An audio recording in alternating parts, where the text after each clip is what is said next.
Hello everybody. So now we will start talking about the method that we will use to produce the dimensionless parameters, and this method is called Buckingham Pi Theorem. The Buckingham Pi Theorem is like a very famous method for producing dimensionless parameters, and it states that if there is a physically meaningful equation, like the equation that we are discussing, the relation between mass transfer coefficient and the parameters that affected, this is a meaningful equation that I want to get, and it involves a certain number m of physical variables. So I have number of variables that is m, and it's important to keep this in mind that m is the number of variables that we have.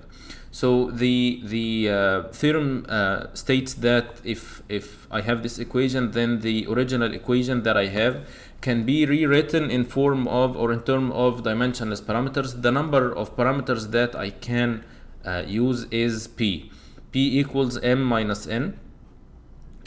We will mention m shortly, but this is the number of parameters, which is the number of variables minus another number n, and these parameters will be pi 1, pi 2, pi 3 until pi p, and this is why it's called pi theorem, because the dimensionless parameters are given the symbol pi in the beginning before I figure out what they are. And these dimensionless parameters are constructed from the original variables that I started with. The variable n, or the number n here, stands for the number of physical dimensions, L, M, T, and lowercase t, which is the time and temperature, the temperature and time. So depending on how many are there in the parameters that I have, then the theorem provides a method for computing the set of dimensionless parameters from the given variables, and this is what we need to get out of this method. And as we said, the final form of the equation is not going to be known. I know the parameters, but I don't know the general form.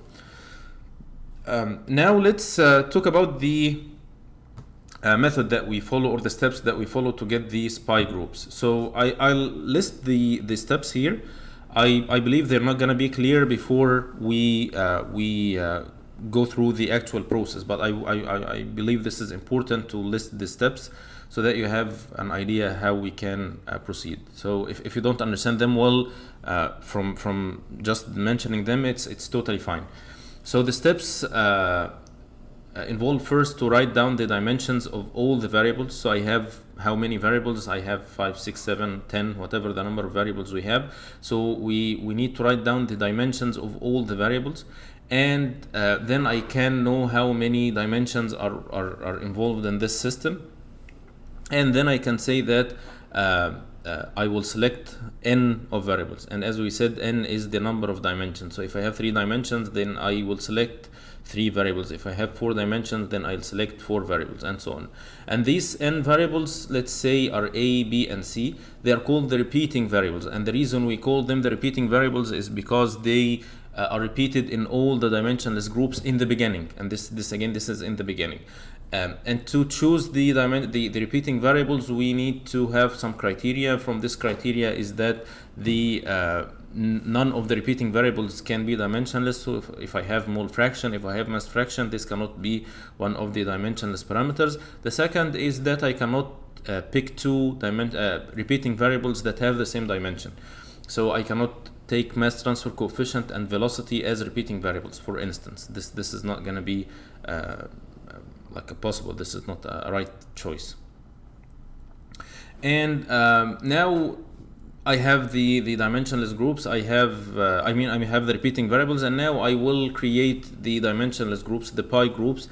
Each one of them is a combination of the repeating variables and one of the non-repeating variables. So I split the variables that I have into number n of variables that are repeating, which will be repeated in each pi group, and non-repeating variables that are not going to be repeated, which will appear only once in each of these pi groups. So the pi group is going to take this shape: a power a, b power b, c power c multiplied by d, and then I can get the variables a, b, and c, these powers, which are numbers, from calculating the power of the dimensions of of the right hand side and left hand side. So I know here that this is dimensionless, so each one of these dimensions here, m, l, and t, is power 0, and t, of course, if I have two or the four dimensions. And here is the same case. I will combine all the powers of the l and the m and t and put them equal to 0, and by this I will have equations that I can solve together to get the values of a, b, and c. So this is all what we need to do. So let's go through the process for our case. So I have in the case of KC, I have K is function of 5 variables. So I have 6 variables. KC is considered one of them. So I have L, V, rho, mu, KC, and DAB. These are the 6 variables that are included in this process. And I have the dimensions already of all of them. So I have L, T, M, and that's it. I have only 3 variables. So the number, 3 dimensions, I'm sorry. So number of variables here that I have is 6, and the number of dimensions is 3. And so I have, I will need, or I will end up with 6 minus 3, which is 3 dimensionless groups. Now I need to pick the repeating variables. So I have L, V, rho, mu, KC, and DAB. So what I did is I picked L, mu, and V. And of course we said we cannot pick V and K because they have the same dimensions. We don't have anything here that's dimensionless, so this is not a valid case for any one of these variables. But one of the things that you have to keep in mind is that the dimensionless or the mass transfer coefficient, we said it takes into account the effect of geometry, the effect of fluid properties and flow properties, and it's nice to have each one of them represent one of these three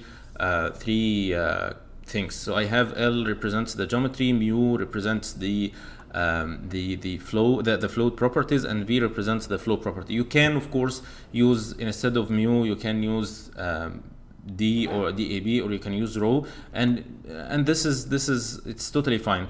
And by the way, I think in the textbook the textbook used density, not the viscosity. So at the end they all give the same result. So you can try it with different combination of parameters and it should work.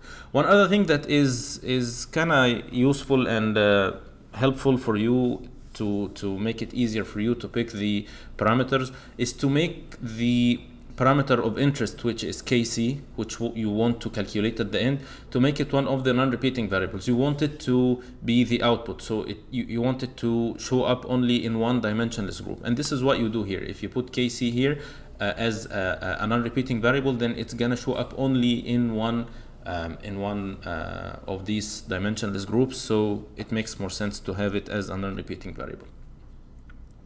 Right now we have the repeating variables, we have the non-repeating variables, and now we can construct our pi group. So I have pi 1, pi 2, pi 3. Each one of them contains the 3 repeating variables, L, mu, and V. L, mu, and V, L, mu, and V. Each one of them is raised to the power A, B, C, D, E, F, G, E, H, I.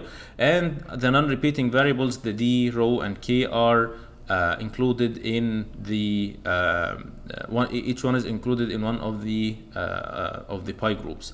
And now I can or I need to get the powers of A, B, and C. If I can calculate the powers, then I know the dimension of this group. It's as simple as this.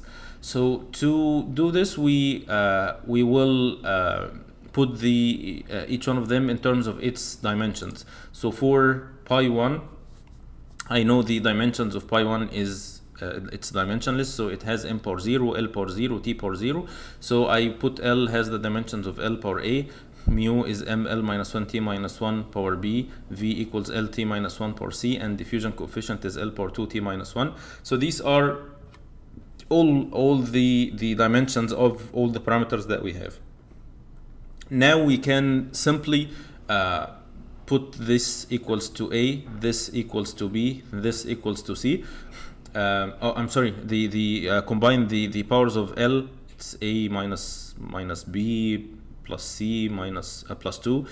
Put all the powers of A together, all powers of B together, combine all powers of I'm sorry, powers of L, powers of M, powers of T, and put them equals to 0. So if you look at the M, so it's M power 0, I have only M here, so it's B equals 0. If I do it for L, so I have L power 0 equals A minus B plus C plus 2 equals 0. And finally for T, I have minus B minus C minus 1 equals 0. So I have three equations and three unknowns, and you can simply solve them together simultaneously, and by this you can have B equals 0, C equals minus 1, A equals minus 1, and then the first pi group is D over LV. So this is the first dimensionless group. We can repeat the same procedure for the second dimensionless group. Simply I will do the same steps. I'm not going to go through the details because it's simple algebra. And from this we can get the second dimensionless groups, which is rho VL over mu, which is Reynolds number. And the third group is gonna be, after this analysis, it's gonna be KC over V. So finally we ended up with three dimensionless groups. Pi 1 equals D over LV, pi 2 equals rho VL over mu, which is Reynolds number, pi 3 equals KC over V. And it might be okay now to go ahead and use these parameters that we have. But one thing that we mentioned about the dimensionless groups, which is very, very important, is that besides having them with no dimensions and combining different parameters together, we said that the dimensionless groups have the advantage of being meaningful parameters. So as Reynolds number, we mentioned earlier that Reynolds number is the inertial forces divided by the viscous forces. So it has a meaning, it has a physical meaning. But there is no meaning for this D over LV. There is no meaning for K over V. It doesn't tell us anything. So that's why what we get from the dimensionless groups is not the final product. Especially if you think of this, when you do this using different repeating variables, it's definitely gonna give you different results. You'll not get the same outputs here. So what we can do is to combine the dimensionless groups in order to get something meaningful out of the dimensionless groups that you have that are not meaningful. So we can do this for the pi 3 and pi 1. If we divide pi 3 over pi 1, it's gonna give us KL over D, KCL over DAB. And this has an important meaning, and this is the mass transfer coefficient divided by the diffusion coefficient. So it is the rate of, or it gives us an idea of how fast the convection mass transfer is to molecular diffusion mass transfer. So it has an important meaning. If you have a big value of Sherwood number, you know that the convection is dominant. If you have low value of Sherwood number, you know that the molecular diffusion is dominant. So this is a meaningful parameter. The second parameter that we can get is 1 over pi 1 pi 2, so which is combining pi 1 and pi 2, and from this we can get mu over rho DAB, which is nu over DAB, which is called Schmidt number. This is the momentum diffusivity divided by the mass diffusivity. So it also has an important meaning. It can tell us how the molecules of the fluid are moving. Is it moving because of the molecular diffusion, or they're moving because of the motion of the fluid itself? So it tells us something about the mode of motion of the fluids. So this is also a meaningful parameter. So the parameters that we have here in case of convection or natural convection mass transfer, it's Reynolds number, Schmidt number, which is momentum diffusivity divided by mass diffusivity, and Sherwood number, which is convection to molecular diffusion mass transfer. If you compare this to heat transfer, and this is something we mentioned earlier, that we will compare mass and heat transfer a lot in this chapter. So here you would see that in case of heat transfer, as here you have Sherwood number is a function of Reynolds and Schmidt number, you have here Nusselt number, function of Reynolds and Prandtl number. Reynolds number is the same. Prandtl number is the momentum diffusivity divided by thermal diffusivity, which is really almost identical to what we have here in mass transfer. Here it's momentum diffusivity divided by mass diffusivity. It's momentum diffusivity divided by thermal diffusivity. Nusselt number is convection to conduction. This is convection to molecular diffusion. So it's almost the same system, or the same case in both types of or modes of transfer, heat and mass transfer. So this is kind of nice thing to know and to keep in mind. It's going to be easier for you to remember both, since they are similar, and there are a lot of common things in the two cases. We can do the same for natural convection, but in case of natural convection, the flow is due to the difference in buoyancy, or due to the buoyant force or difference in densities. So here, instead of velocity, we are putting the buoyant force, which is the delta rho g, which has units of ml power 2 t minus 2, and we will follow the same procedure. We have three repeating variables. I picked the same three repeating variables, and then using the same procedure, we can get the three dimensionless parameters pi 1, pi 2, and pi 3. And again, I have here Sherwood number, and I have 1 over Schmidt number, so we can flip it so that it is Schmidt number that we are familiar with. And the last parameter, which is very, very important, and which is the corresponding parameter to Reynolds number, or the corresponding dimensionless parameter to Reynolds number in case of natural convection, which we call Grashof number, which is pi 1 over multiplied by pi 2, which is L power 3 rho delta rho g over mu square. And this has a physical meaning as well. This tells us how much of the the buoyant force, which includes here the difference in density multiplied by g, which is representing somehow the buoyant force, and this denominator represents the inertial, the viscous forces. So it's exactly similar to Reynolds number, but in case of natural convection, it tells us how much force is pushing the fluid to move due to the difference in density, and how much compared to the force that is pulling the fluid from or kind of stopping the fluid from moving. And again, the third is Schmidt number. So we have now Sherwood number is function of Grashof number and Schmidt number, and this is exactly what we know, or similar to what we know in case of heat transfer. In heat transfer, Nusselt number for natural convection is function of Grashof number and Prandtl number. So this is kind of a summary to what we have in case of heat transfer and mass transfer.